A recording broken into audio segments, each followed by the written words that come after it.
Anupama serial के ऐसे ही daily update सबसे पहले देखने के लिए हमारे चैनल सीरियल अड्डा को सब्सक्राइब करें। दोस्तों, आज के एपिसोड की शुरुआत एक बेहद तनावपूर्ण और भावनाओं से भरे माहौल के साथ होती है।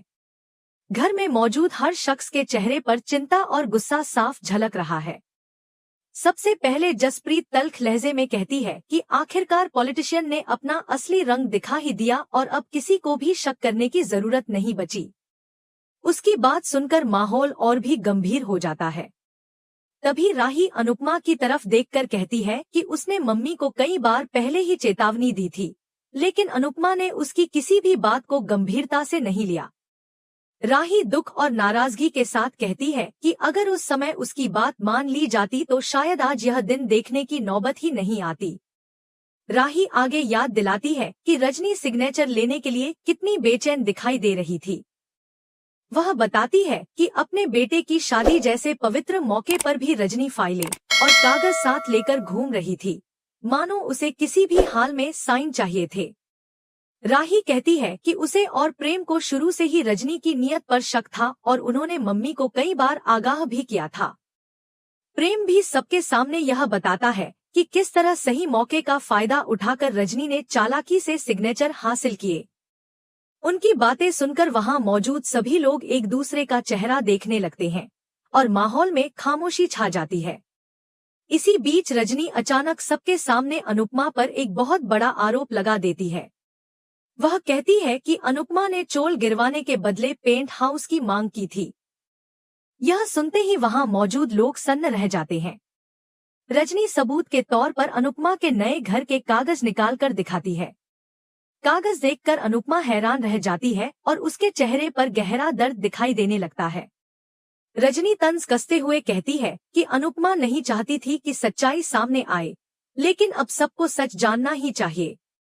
अपने मन में वह सोचती है कि उसे पहले से पता था कि चोल वाले आसानी से भरोसा नहीं करेंगे, इसलिए वह पूरी तैयारी करके यहाँ आई है। दूसरी तरफ घर में लीला बेचैनी के साथ बाबूजी से अनुपमा के बारे में पूछती है। बाबूजी बताते हैं कि किसी का भी फोन नहीं लग रहा है। यह सुनकर लीला और घबरा जाती है और कहती है कि इसी डर से वह अनुपमा को रोक रही थी। बाबूजी भी परेशान हो जाते हैं और मन ही मन अनुपमा की सलामती के लिए प्रार्थना करने लगते हैं। वापस घटनास्थल पर अनुपमा रजनी से साफ शब्दों में ड्रामा बंद करने को कहती है। वह पूरे आत्मविश्वास के साथ सभी आरोपों से इनकार करती है और कहती है कि जब वह अनुज से अलग हुई थी तब भी उसने उनसे कुछ नहीं लिया था, तो रजनी जैसे लोगों की क्या हैसियत कि वह उनके लिए अपना ईमान बेच दे। अनुपमा भावुक होकर कहती है कि उसके लिए यह चोल ही उसका महल है और वह किसी 2 कौड़ी के पेंट हाउस के लिए अपनी आत्मा नहीं गिरा सकती। फिर वह रजनी से सवाल करती है कि क्या उसने सच में पैसों के लिए इतना बड़ा धोखा दिया है।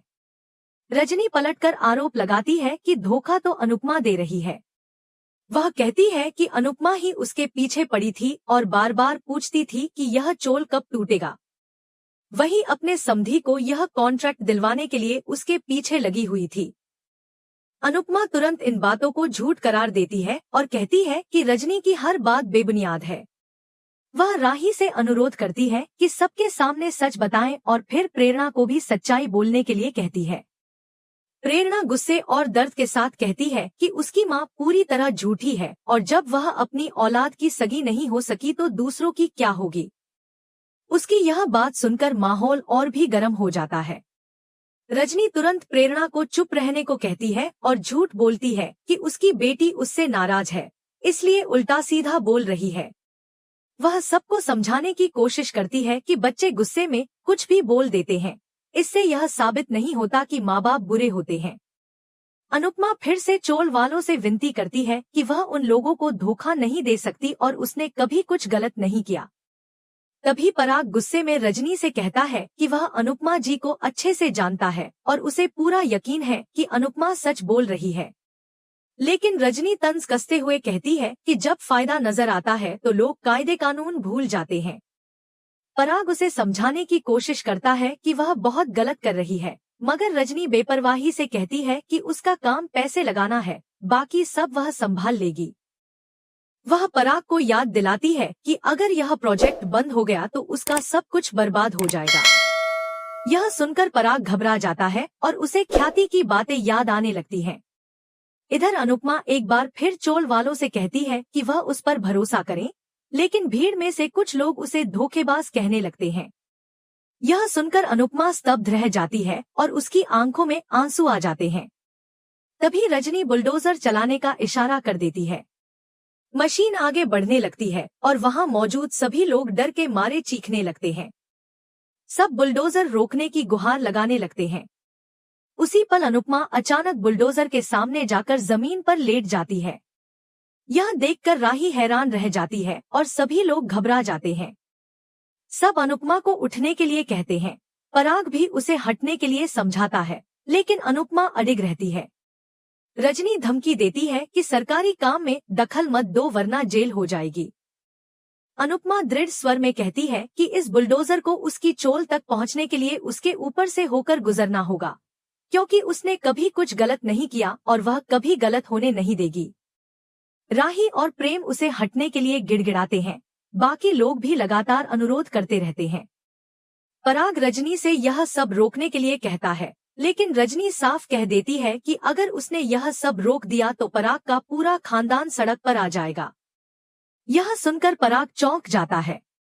रजनी अनुपमा को उठाने की कोशिश करती है, लेकिन अनुपमा गुस्से में उसे दूर रहने के लिए कहती है। प्रेम पराग से कहता है कि अब जब उसे सच्चाई पता चल गई है तो वह इस धोखेबाज औरत का साथ क्यों दे रहा है। पराग असमंजस में कहता है कि इसका क्या सबूत है कि अनुपमा सच बोल रही है। तभी प्रेम पलटकर पूछता है कि इसका क्या सबूत है कि रजनी सच बोल रही है। इसी सवाल के साथ यह पहला भाग खत्म होता है, जहां हर रिश्ता, हर भरोसा और हर सच एक बड़े तूफान के बीच खड़ा नजर आता है। प्रेम गुस्से और तल्खी के साथ पराग से कहता है कि आज आप व्यापार में भी बहुत कच्चे साबित हो गए हैं। पराग बेचैनी में बिल्डर की तरफ देखकर कहता है कि मामला अब बहुत ज्यादा गर्म हो चुका है और अगर जरा सी भी गड़बड़ हो गई तो हम सब बुरी तरह फंस जाएंगे।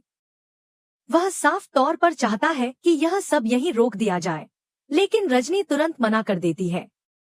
बिल्डर आत्मविश्वास के साथ कहता है कि उनके पास कोर्ट के पूरे ऑर्डर हैं और किसी भी हालत में काम रुक नहीं सकता। वह बुलडोजर वाले से कहता है कि इस औरत को उठाकर साइड में पटक दो।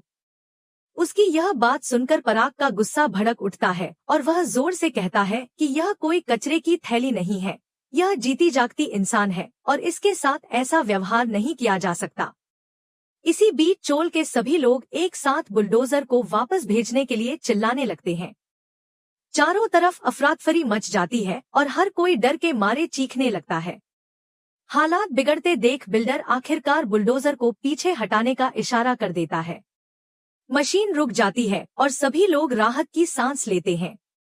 अनुपमा को तुरंत लोग संभालते हैं और उसे धीरे धीरे उठाकर बैठाते हैं।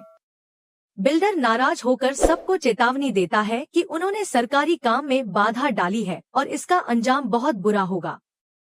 वह धमकी देता है कि अगली बार वह पुलिस के साथ आएगा और तब किसी को नहीं छोड़ेगा। चोल वाले गुस्से में उसे वहां से जाने के लिए कहते हैं और माहौल कुछ देर के लिए शांत हो जाता है। दूसरी तरफ घर में मोटीबा खुशी खुशी ख्याति को नई नेमप्लेट दिखाती है और कहती है कि इस बार तुम्हारी पसंद की नेमप्लेट लगाई जाएगी। वह भावुक होकर कहती है कि यह घर ही उनकी पूरी दुनिया है और वे पूरी जिंदगी इसी घर में रहना चाहते हैं।